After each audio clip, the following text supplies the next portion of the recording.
छात्रों, आपको अपने यूट्यूब चैनल यूथ्स गोल में फिर से स्वागत है। और आज मैं कक्षा 12वीं के जो हिंदी अध्याय हैं उन सारे अध्यायों का ऑब्जेक्टिव बारी बारी से आपको मैं कंप्लीट करा दूंगा और परीक्षा में ये ही ऑब्जेक्टिव पूछे जाएंगे। इससे आगे कोई भी ऑब्जेक्टिव नहीं पूछा जाएगा। तो आप लोग ध्यानपूर्वक सबसे पहले कॉपी और कलम निकाल लीजिए और स्क्रीनशॉट लेते जाइएगा, ठीक है। हो सके तो मैं डिस्क्रिप्शन बॉक्स में ये लिंक भी डाल दूंगा ताकि आपको डायरेक्ट पीडीएफ मिल जाए। और लेकिन फ़िलहाल के लिए आप स्क्रीनशॉट ले लेंगे और कॉपी कलम लेके उसके बाद पढ़ाई प्रारंभ करेंगे। तो पहला चैप्टर तो बातचीत है, लेकिन मैं यहाँ पे अध्याय 2 से प्रारंभ कर रहा हूँ। उसने कहा था दूसरा चैप्टर है जिसका लेखक है चंद्रधर शर्मा गुलेरी जी। चंद्रधर शर्मा गुलेरी जी है लेखक, और जन्म हुआ है इनका 17 जुलाई 1883 ईस्वी में। निधन हुआ है 12 सितंबर 1923 ईस्वी में, 1922 ईस्वी में। इनका निधन हुआ है 12 सितंबर 1922 ईस्वी में। जन्म स्थान है जयपुर राजस्थान। मूल निवास गुलेर नामक ग्राम, जिला कांगड़ा, हिमाचल प्रदेश। पिता का नाम पंडित शिवराम है। कई बार एग्जाम में पूछा गया है कि चंद्रधर शर्मा गुलेरी के पिता का नाम क्या था, पंडित शिवराम। माता का नाम नहीं है इसमें। संपादन इसने किस किस पत्रिका का संपादन किया, तो समालोचक का किया, काशी नगर प्रचारणी का किया। उसके बाद इनकी जो कहानियां हैं, सुखमय जीवन जो 1911 में रचना हुआ है इनका। बुद्धू का कांटा बहुत इम्पोर्टेंट है। बुद्धू का कांटा उसने कहा था 1915 में। उसने कहा था का प्रकाशन कब हुआ है, 1915 में। प्राच्य विद्या में आ जाइए तो इतिहास, पुरातत्व, भाषा विज्ञान ये सब है। निबंध कछुआ धर्म, मारेसी मोही कुठाओं, पुरानी हिंदी, भारतवर्ष डिंगल आदि। अंग्रेजी के निबंध में ए पोयम बाय भास, और उसके बाद ए कमेंट्री ऑन वास्यायन कामसूत्र ये है। उसके बाद द लिटरेरी क्रिटिसिज्म आदि। चंद्रधर शर्मा गुलेरी 20वीं सदी के हिंदी गद्य साहित्य के कवि थे।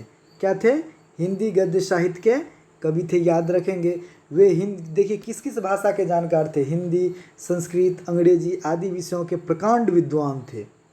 वे द्विवेदी युग के निबंधकार थे। कोई पूछ देगा, ऑब्जेक्टिव में पूछ सकता है कि किस युग के निबंधकार थे, तो द्विवेदी युग के। ये क्या है, उसने कहा था एक कहानी है, और इसे हिंदी कहानी के विकास में क्या माना जाता है, मील का पत्थर। उसने कहा था को हिंदी कहानी के विकास में मील का पत्थर माना जाता है, और यह एक कालजयी रचना है। इसी में से आएगा, इससे ज़्यादा ऑब्जेक्टिव पहली चैप्टर में इसमें नहीं आएगा।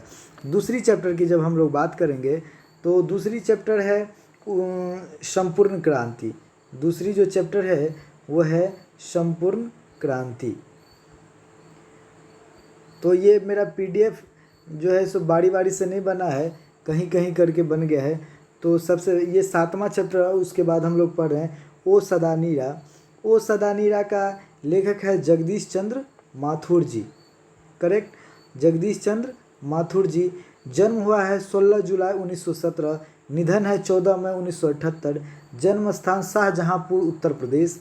ऑल इंडिया रेडियो के महानिदेशक थे वे। उसके बाद सूचना प्रसारण मंत्रालय में हिंदी सलाहकार थे।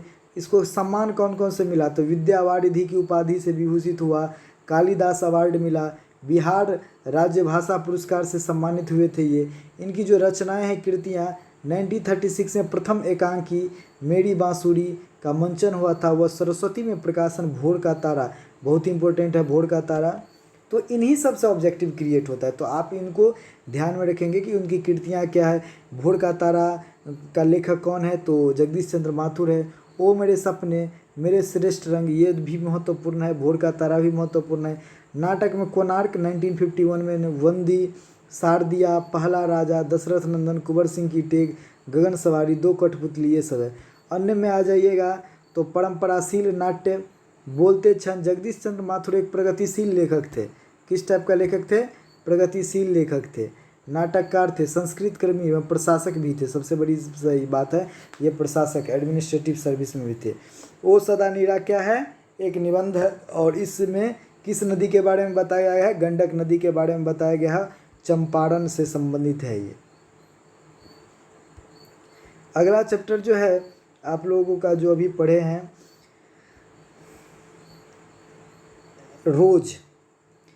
रोज है सच्चिदानंद हीरानंद वात्स्यायन अज्ञेय उनके लेखक है। और परीक्षा में पूछा जाता है कि अज्ञेय का पूरा नाम क्या है, तो सच्चिदानंद हीरानंद वात्स्यायन अज्ञेय। जन्म है 7 मार्च 1911 ईस्वी में, निधन है 4 अप्रैल 1987। जन्म स्थान कसे या कुशीनगर उत्तर प्रदेश, मूल निवास करतारपुर पंजाब। माता का नाम व्यंती देवी, याद कर लेंगे। डॉक्टर हीरानंद शास्त्री पिता के नाम थे। और भाषा ज्ञान में उन्हें संस्कृत, अंग्रेजी, हिंदी के अतिरिक्त फारसी, तमिल आदि अनेक भाषाओं का ज्ञान था। सम्मान और पुरस्कार क्या क्या मिला, तो साहित्य अकादमी मिला, भारतीय ज्ञानपीठ मिला, सुगौ का अंतर्राष्ट्रीय वर्णमाला पुरस्कार आदि मिला। उसके बाद पत्रकारिता में नव भारत टाइम्स, एवरीमेंस जो अंग्रेजी में थे, और प्रतीक, दिनमान आदि। वे 10 वर्ष की अवस्था में कविता लिखना शुरू किया था। अब ध्यान दीजिए, 10 वर्ष की अवस्था में। उनके प्रमुख नाटक जो है सबसे महत्वपूर्ण, परीक्षा में पूछा जाता है कि इंद्र सभा के नाटक के रचयिता कौन है, तो अज्ञेय जी। उसके बाद उत्तर प्रियदर्शी, दोनों बहुत बहुत महत्वपूर्ण है। उपन्यास में शेखर एक जीवनी, प्रथम भाग 1941 में हुआ, द्वितीय भाग 1944 में इसका हुआ। नदी के द्वीप, ये भी बहुत इंपॉर्टेंट है, जो 1952 में लिखा गया है। अपने अपने अजनबी, ये भी महत्वपूर्ण है। कहानी में चलिए, बिपथगा, जयदोल, ये मेरे प्रतिरूप, ये तेरे प्रतिरूप, छोड़ा हुआ रास्ता, लौटती पगडंडिया। कविता में भग्नदूत, चिंता, इत्तेलम, हरी घास क्षण भर में, ये बहुत इम्पोर्टेंट है, हरी घास पर क्षण भर। बावड़े हेरी, आंगन के पार द्वारा। सदानीरा जो है ये निबंध, सदानीरा ये सब क्या है, कविता है। निबंध में त्रिशंकु, भवंती, शाश्वती, आलोप नद आदि। यात्रा साहित्य, अरे यायावर याद रहेगा, बहुत इंपॉर्टेंट है, अरे यायावर याद रहेगा। एक बूंद सहसा उछली, ये भी महत्वपूर्ण है। उसके बाद संपादित ग्रंथ में तार सप्तक, दूसरा सप्तक, तीसरा सप्तक, चौथा सप्तक का नाम आ जाए तो समझ जाए कि अज्ञेय जी है। उसके बाद अज्ञेय जी का और है थोड़ा ऑब्जेक्टिव कि अज्ञेय जी हिंदी आधुनिक साहित्य के कवि थे, और वे कवि, कथाकार और विचारक एवं पत्रकार भी थे। अज्ञेय के द्वारा ग्रेंगिन शीर्षक से 1934 में लिखी गई कहानी यहाँ प्रस्तुत है। और कहानी की नायिका है यहाँ पे मालती, नायक होता है उसका पति मालती का महेश्वर, और पहाड़ी इलाके में ये एक डिस्पेंसरी डॉक्टर रहता है। और बहुत ही ये हमारी सामाजिक जो मध्यम वर्गीय परिवार की जो लड़कियां हैं उनकी शादी हो जाती है, उनकी किस हालत में कैसी रहती है उसके बारे में बताया गया है इसमें। अगला चैप्टर हम लोग पढ़ेंगे, रोज़ पढ़ लिए। नेक्स्ट चैप्टर है एक लेख और एक पत्र, जो चैप्टर नंबर 6 है आपके, उसका जो भगत सिंह का है, ये एक लेख और एक पत्र है ये। और जन्म है इनका, जन्म 28 सितंबर 1907 ईस्वी में, शहादत 23 मार्च 1931 ईस्वी में, शाम 7:33 में लाहौर षड्यंत्र केस में उसे फांसी दी गई थी। जन्म स्थल बंगाचक, गुगेड़ी ब्रांच। उसके बाद वर्तमान में जो लालपुर पाकिस्तान में है ये। पैतृक गांव खटकर कलां पंजाब में है। माता जो है विद्यावती देवी है, और पिता सरदार किशन सिंह है। संपूर्ण परिवार इनके जो है सो क्या थे, स्वतंत्रता सेनानी थे। 12 वर्ष की उम्र से क्रांतिकारी गतिविधि में ये भाग लिए हैं। ध्यान देंगे कितने वर्ष की से, 12 वर्ष से। उसके बाद 1926 में नौजवान भारत सभा का गठन किया। 8 अप्रैल 1929 को बटुकेश्वर दत्त और राजगुरु के साथ केंद्रीय असेंबली में बम फेंका और गिरफ्तार हो गया था। और रचना है पंजाब की भाषा तथा पंजाब की भाषा और लिपि की समस्या, इनकी रचना है। विश्व प्रेम, युवक मैं नास्तिक क्यों, ये सब इनकी रचना है। अछूत समस्या, विद्यार्थी और राजनीति, सत्याग्रह और हड़तालें, और बम का दर्शन, ये सब है। उसके बाद सचिंद्र नाथ सन्याल पुस्तक बंदी जीवन और डॉन ब्रीन की आत्मकथा का अनुवाद किए हैं। अमर शहीद भगत सिंह आधुनिक भारतीय इतिहास के पवित्र स्मृति है। और इसमें जो है विद्यार्थी के बारे में बताया गया कि छात्रों को राजनीतिक जीवन में भाग लेना चाहिए, क्यों लेना चाहिए। नेक्स्ट है अर्धनारीश्वर। अर्धनारीश्वर जो आपका 4th नंबर चैप्टर है, चैप्टर नंबर 4th। उसमें अर्धनारीश्वर के लेखक है रामधारी सिंह दिनकर जी, और इनका जन्म हुआ है 23 सितंबर 1908 में। निधन है 24 अप्रैल 1974। जन्म स्थान सिमरिया बिहार में है, बेगूसराय जिला में। माता मनरूप देवी बहुत ही इंपॉर्टेंट है, अर्धनारीश्वर, आप लोग पढ़ के ही जाएंगे। पिता रवि सिंह, पत्नी श्यामावती देवी। 1925 में छात्र सहोदर में पहली कविता उनकी प्रकाशित हुई थी और 21 वर्ष की अवस्था में पहली कविता पुस्तक प्रणभंग का प्रकाशन हुआ था। उसके बाद प्रमुख कृतियां हैं प्रणभंग, सब इसका एक एक कविता, एक एक गद्य, एक एक पद्य बहुत ही इम्पोर्टेंट है और आगे की पढ़ाई करेंगे तो आप लोग समझ जाएंगे कि इसमें क्या जान है। प्रणभंग, रेणुका, हुंकार, रसवंती, कुरुक्षेत्र, रश्मि रति, नील कुसुम, उर्वशी, परशुराम की प्रतीक्षा, कोमलता, कवित्व, हाड़े का हरिनामा, ये सब इनकी काव्य कृतियाँ हैं। गद्य कृतियाँ में मिट्टी की ओर, अर्धनारीश्वर, संस्कृत जो 1952 में है, याद कर लीजिएगा। संस्कृति के 4 अध्याय। आगे काव्य में काव्य की भूमिका, वट पीपल, शुद्ध कविता की खोज 1966, दिनकर की डायरी, ये सब जो है इनका संस्कृति के 4 अध्याय पर साहित्य अकादमी और उर्वशी पर भारतीय ज्ञानपीठ उनको पुरस्कार मिला, याद रखेंगे। संस्कृति के 4 अध्याय पर साहित्य अकादमी पुरस्कार, उर्वशी पर भारतीय ज्ञानपीठ पुरस्कार मिला है। राज्यसभा के सांसद, राष्ट्र कवि के रूप में सम्मानित दिनकर छायावाद कौन से युग के कवि है? वो छायावादोत्तर युग के कवि है। अर्धनारीश्वर एक निबंध है, क्या है? निबंध है और इसमें किसकी महिमा का बखान किया गया है? शिव पार्वती के कल्पित रूप का वर्णन किया गया है। आगे के अध्याय है, नेक्स्ट अध्याय संपूर्ण क्रांति, जो आपका तीसरा चैप्टर है, जिसका लेखक है जयप्रकाश नारायण जी और ये भी बहुत ही परीक्षा की दृष्टि से बहुत ही महत्वपूर्ण है ये चैप्टर। तो लेखक है इनका जयप्रकाश नारायण। जन्म हुआ है जयप्रकाश नारायण जी का 11 अक्टूबर 1902 में और इनकी जो निधन है 8 अक्टूबर 1979 में। उसके बाद जन्म स्थान सिताब दियारा गांव। बचपन में उसे क्या कहा जाता था? बॉल, याद रखेंगे, कई बार पूछा भी है। और बड़े होने पर जेपी के नाम से प्रसिद्ध हुए। उसके बाद लोकनायक, ये भी कई बार पूछा गया है कि इनमें से कौन सा लोकनायक है, तो जयप्रकाश नारायण। माता फूलरानी, पिता हर्षोदयाल, पत्नी प्रभावती देवी, ये 2021 में भी पूछा है कि पत्नी किसकी थी और वो किसकी बेटी थी, तो प्रभावती देवी ब्रजकिशोर की पुत्री थी। 1929 ईस्वी में कांग्रेस में शामिल हुए थे। 1932 में सविनय अवज्ञा आंदोलन के दौरान जो है जेल भी गए थे। कृतियाँ हैं उनके रिकन्स्ट्रक्शन ऑफ इंडियन पॉलिटी, बहुत ही महत्वपूर्ण है रिकन्स्ट्रक्शन ऑफ इंडियन पॉलिटी। और 1965 में समाज सेवा के लिए उन्हें मैग्सेसे सम्मान पुरस्कार, 1998 में भारत रत्न का पुरस्कार भी दिया गया। बहुत ही इंपॉर्टेंट है, ये चीज़ आप याद रखेंगे। 5 जून 1974 को पटना के गांधी मैदान में दिए गए जयप्रकाश नारायण के संपूर्ण क्रांति वाले ऐतिहासिक भाषण का यह एक अंश प्रस्तुत है, ये भी आप लोग ध्यान में रखेंगे। 5 जून 1974 कहाँ? गांधी मैदान में। किसके द्वारा? जयप्रकाश नारायण के द्वारा। संपूर्ण क्रांति ऐतिहासिक भाषण का एक अंश है और इसमें रामधारी सिंह दिनकर का भी चर्चा है।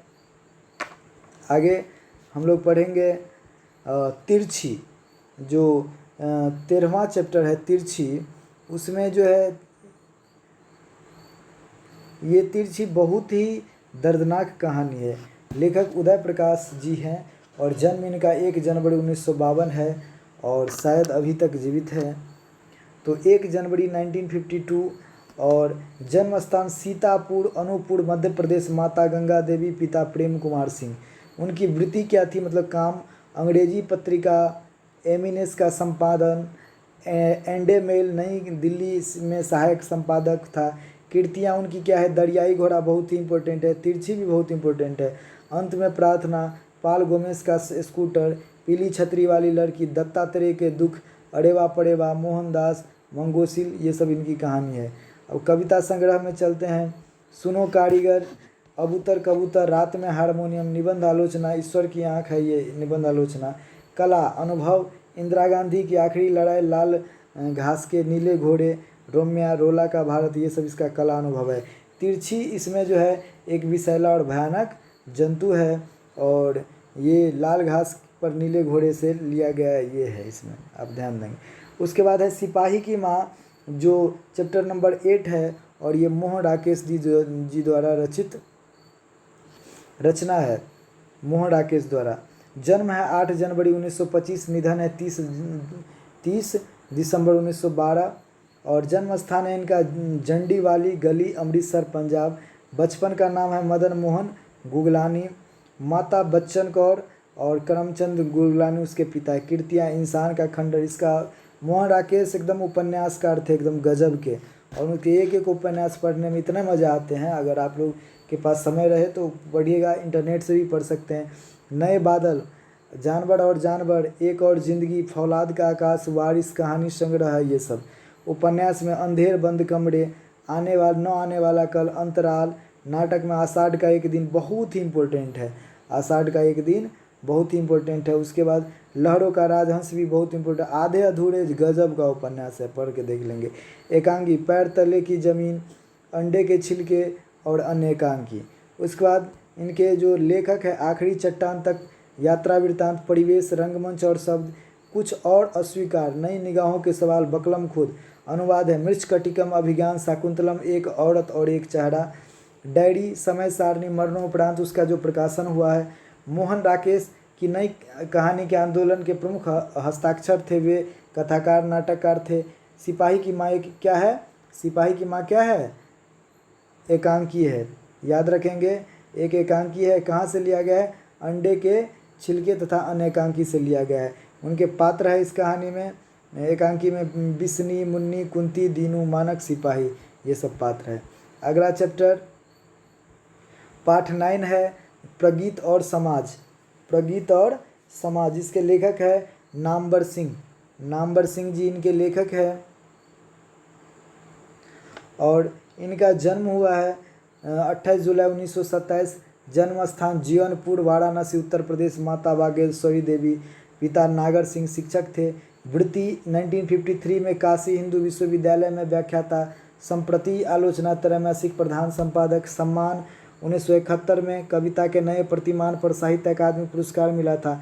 कृतियाँ हैं बकलम खुद, हिंदी के विकास में अपभ्रंश का योग, छायावाद, पृथ्वीराज रासो की भाषा बहुत इंपॉर्टेंट है। इतिहास और आलोचना, कहानी की नई कहानी, कविता के नए प्रतिमान, दूसरी परंपरा की खोज, वाद विवाद, संवाद, ये सब है। डॉक्टर नामवर सिंह हिंदी आलोचना की शिखर प्रतिभा थे। प्रगीत और समाज एक निबंध है, क्या है? निबंध है, ये याद रखना है। प्रगीत और समाज एक निबंध है, और निबंधों की पुस्तक वाद विवाद संवाद से ये लिया गया है। अगला चैप्टर है जूठन, जो ओम प्रकाश वाल्मीकि, बहुत ही दर्दनाक कहानी है, और हमारे समाज में जो निम्न कोटि के लोग रहते हैं उनके साथ कैसा व्यवहार किया जाता है, इस जूठन के माध्यम से ओम प्रकाश वाल्मीकि जी बताएं। ये अपनी आत्मकथा है इनकी। जन्म हुआ इनका 30 जून 1950 को। जन्म स्थान बरला, मुजफ्फरनगर, उत्तर प्रदेश। माता कुंती देवी, पिता छोटन लाल। सम्मान डॉक्टर अंबेडकर साहब राष्ट्रीय पुरस्कार 1993 में मिला है। परिवेश सम्मान 1995 में। जयश्री सम्मान, कथाक्रम सम्मान। कृतियाँ हैं जूठन आत्मकथा। जूठन क्या है? आत्मकथा है। सलाम, घुसपैठिए, कहानी संग्रह है। सदियों का संताप, बहस बहुत हो चुका, अब और नहीं, कविता संकलन है। उसके बाद दलित साहित्य का जो सौंदर्य शास्त्र आलोचनात्मक है इसका, और महाराष्ट्र में मेघदूत नाम की नाट्य संस्था स्थापित की गई थी। यहीं तक बस पहला चैप्टर जो बातचीत है वो आपको रह गया। बातचीत पहला चैप्टर, इसका मतलब गद्य खंड का बातचीत, और दूसरा रह गया आपको शिक्षा, जो 14 नंबर चैप्टर है, 14 नंबर। ये दोनों मैं एक वीडियो में डालूँगा, और बाकी का जो जितने भी चैप्टर थे उसके ऑब्जेक्टिव डाल दिए हैं। फिर काव्य खंड का इसी प्रकार मैं वीडियो डाल दूँगा, इसको देख लीजिए आप लोग। परीक्षा में इसी से ऑब्जेक्टिव आएंगे, आप लोग ज़्यादा इधर उधर भटकिएगा नहीं, गेस पेपर देखिएगा, लेकिन ये नहीं कि उसके रट्टा मार नहीं, जो हम पढ़ाएं उसको ध्यान देंगे। धन्यवाद।